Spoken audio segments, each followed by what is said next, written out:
Ladies and gentlemen, could we have your attention, please, for a very special presentation that's annually been a part of this week. I'm Mike Joy from Fox Sports, and I'm standing here because I was very privileged to know one of stock car racing's greatest innovators, Henry Smokey Yunick, who Smokey cast a very wide shadow across auto racing in NASCAR, in Trans Am, and at Indianapolis and just about anywhere they raced cars that he cared to build one. So Jim and Ed and you folks in the back, if we could either have your attention or if you could take it outside, please. We'll give just a second for the back of the room to either head out in the hall or give us your attention. Thank you. Most famously in NASCAR, Smokey built a Chevelle that was not quite full size and never raced in NASCAR. As Darrell often says, better to be a rule maker than a rule breaker. Well, Smokey made templates necessary when he built that Chevelle that's now in the collection of Mark Montanus out in California. Smokey went to Trans Am and built a Camaro that at Daytona they refused to let race. It took 2 months to get to Sebring and another 4 times through the tech line and back to the garage in Daytona Beach before they would allow that car to race in 1968. In '69, Ford sent Smokey a brand new Boss 302 Mustang to build into a Trans Am car, which he did by carefully reading between the lines of the rule book. He brought it to the track. That car never raced. Ross Myers in Pennsylvania owns it and races it on the vintage circuit. And at Indianapolis is where Smokey probably had his greatest divergence from what was common in the day. He built an Indy car where the driver was irrelevant to the fuselage of the race car.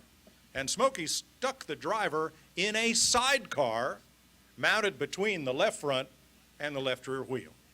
That car did race.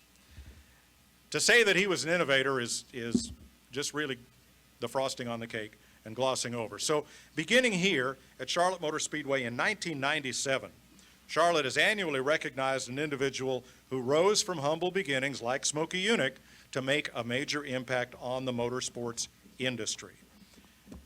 Past winners include Cotton Owens, Junior Johnson, Roger Penske, and Rick Hendrick. Some Hall of Famers and Hall of Famers to be in that group, certainly. And this year we add another worthy name to that distinguished list. Waddell Wilson grew up in the small North Carolina town of Bakersville before graduating from Nashville Auto and Diesel College in Tennessee. He started driving jalopies, street stocks, and modifieds, but soon realized his true calling was building engines. He has powered drivers to more than 100 NASCAR Sprint Cup Series victories and 3 championships. He's worked under the hood for Fireball Roberts, Fred Lorenzen, David Pearson, Benny Parsons, among others. Those times were different, and Waddell's with us this afternoon to tell us how you used to go about finding spare parts back when stock car racing was really stock, and maybe share, I know you can, Ed Clark told me so, share a Smokey Yunick story of your own with us. Well, you know, first I'd like to say, you know, this is more than an honor, and I knew Smokey pretty well. We had a few run-ins, and I admire the gentleman because he was certainly an innovator of all times. But, you know, the people that I owe most of all is John Holman, because when I went to work for John Holman, you know, he put me in the engine room, and I figured, you know, they were trying to get rid of me when they stuck me in the engine room. But I'd been building engines when I was down in Miami building Cummins, and I was working for truck lines too. So building engine was, you know, easy as far as I was concerned, but I just needed to know how they were going about it because I didn't have a clue. And, you know, they'd put me honing rods and blocks and doing all this stuff, and then pretty soon they figured out I could build an engine. And then, yeah, I was on Fireball's car, and I remember being at one of the times and people was talking about, you know, we didn't use stock parts back then, but he wrecked the car in Darlington in '63, and we backed up against the fence and took parts off of the rental car and put on that car to put it back in the race. And then he ended up winning the race, and there was not a caution that day. And then in '64, here come Moody and Lorenzo, and they want me to work on their car, so, and build the engines. And so that went on. I'd done that, but Lorenzo and another one talking about helping me. you know, we was at Daytona in '64, and that's when Richard Petty showed up with that Plymouth that blew us all away. And so we went to work on the Ford. Was down there about a month, and he'd let me change cams and cam timing and everything like that. So I was able to find ways of making the engine run quicker. And then by doing that, Lorenzen ended up winning the next 7 races we entered. And so he was one that helped me along with John Holman. But John Holman put the fear in me. He could put the fear of God in you. But what a guy to work for. You know, he believes that out of our group, and he didn't allow us to cheat either. That was a no-no. And you get fired if you got caught cheating or doing anything like that. And he felt it was good enough to win races without cheating. And so it taught me that also. And then working with the people like ran the Fireball, you know, you could find out, you know, with good drivers, you know, you could definitely win races. But, you know, it was hard times at times. I remember '68 and '69 with David Pearson. We won championships, but, you know, I averaged over 70 hours a week through that. We run the 100 races, and I built a brand new engine for every race. So, you know, it wasn't easy. And then the biggest thrill I had, I guess, in the racing was in 1980 when they were getting ready to go to Daytona with Buddy Baker. And I'd seen some things at Atlanta that year. I said, well, I'm going to build a car that's with everything I know to do to a race car, because when I was with Ford, it was Holman and Moody, they taught me about aerodynamics, rolling resistance, and all that stuff. So building company engines, I was always able to work with the engineers. And then I took the car to Bob Sweetak as a full-bodied race car, and Bob worked on that race car, and I'd go at lunchtime because there wasn't 3 of us in the shop.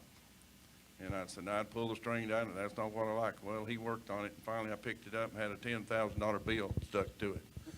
A race car you could buy for $2,500. So in the meantime, we're up here in the back of the old Goodyear building, and built the engine 4 times. Every time I'd build it, I'd see something else I felt that I could gain some more horsepower. We showed up at Daytona, and that was the only engine I ever built in my life, but all 4 jets and the carburetor was equal. All 8 spark plugs looked identical. And then when the day was over, Buddy won the race, which the record still stands, I think. And we walked in Victory Circle, and one of the guys from the racetrack come over to Harry Vernier and said, Harry, you just broke a record. You won 103,000. I said, no, Harry, you won 93,000 or 10,000 you owe for on that race car. Have you got a Smokey story for us? I promise it won't leave this room. I know you do. We had run-ins 3 or 4 times, Smokey and I. But, you know, I guess, you know, the sad thing is we didn't probably end up the best of friends, because Smokey was, I always admired Smokey. Everybody had to look up to Smokey. I mean, if you didn't, you was telling a story. But the first run-in I had with Smokey, we was at Daytona whenever Bunky Newton ended from GM to Ford, and wherever Bunky went, Smokey went. So he has the Ford, and they show up at Daytona, and we're down there for a couple of weeks testing. And so anyway, they had the Holman Moody car, and Smokey built the engines, him and a guy named Johnson, and Smokey's the best damn garage in town. And so they come out there, and we run there for 3 or 4 days, and they wasn't running as good as Dan Ford and I had David Pearson, we was running his, and we was over in another building, the garage there.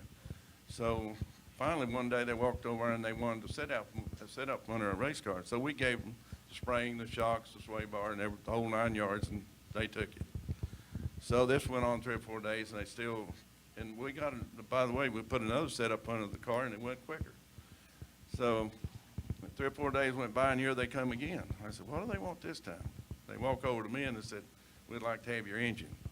Wonder if we could take it? And I said, no, I can't give you me. I said, you got the best engine builder in the world.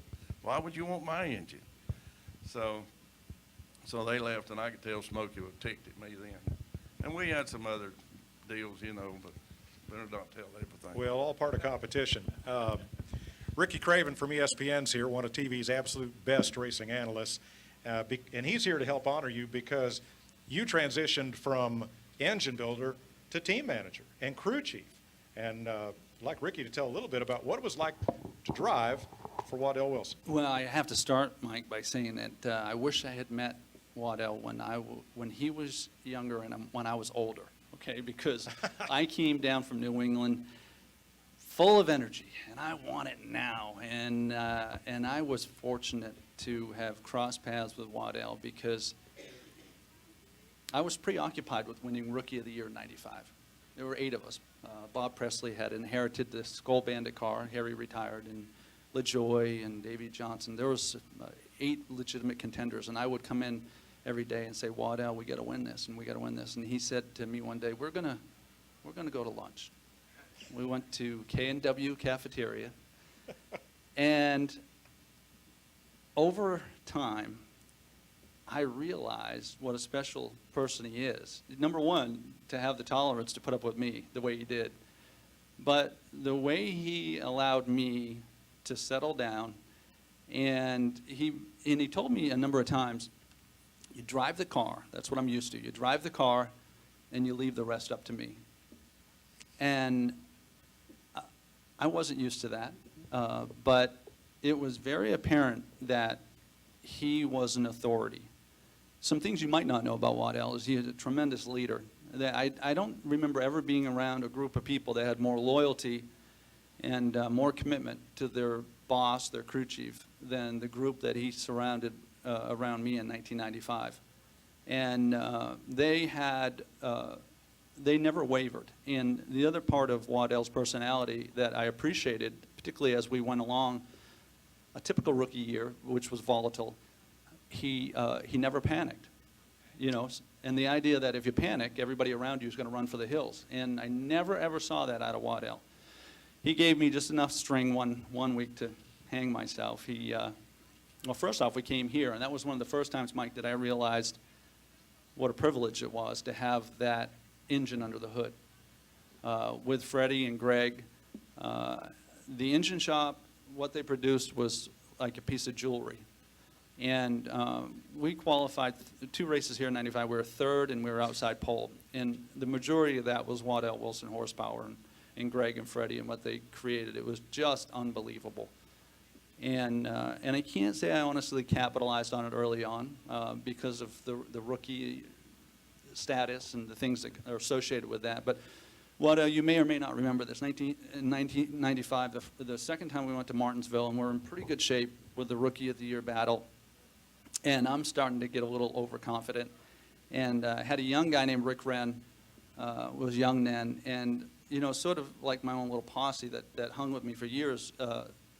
And we sometimes were too smart for ourselves. And we were going to dominate Martinsville. And Waddell said, all right, boys, you think you got it figured out, go. And we changed truck arms, and we changed all these different things mechanically. And Waddell, this is what Waddell did for a day. Yep. And I kept looking at him while I was sitting in the car, and I was like, what is he doing? And he was just allowing us enough rope to hang ourselves. But right before I did, he stepped in, and he said to me, you boys done? Because we were, oh my gosh, we were a disaster. And at Martinsville, of all places, you know, short tracks were my passion. And I just, you know, so Waddell had a little ruler that he carried and methodically took the car and practices going by, and he measures this car up, and he takes everything that we did and he erases it, and we go out and we run really fast immediately.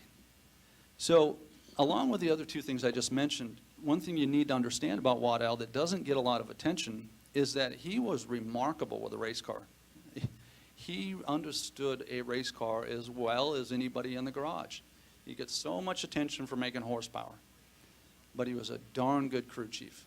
And he was a terrific person to have in your camp, and I wouldn't have won Rookie of the Year without him. And most importantly, and I think that for anybody that has the longevity that Waddell has had and has won races with the names that he's won with, that's a certain status that's earned. You know, that's not something that that is given to you. You earn that. Waddell is one of the finest human beings I've ever met. And as an example of that, I think anybody with parents understands this. Waddell's granddaughter, Dakota, is with him today. And, you know, to have your granddaughter want to come with you to an event like this speaks to what kind of family man you are. And that's one of the things I've always appreciated about you, Waddell. And congratulations. Very well deserved. Thank you, Ricky, very much.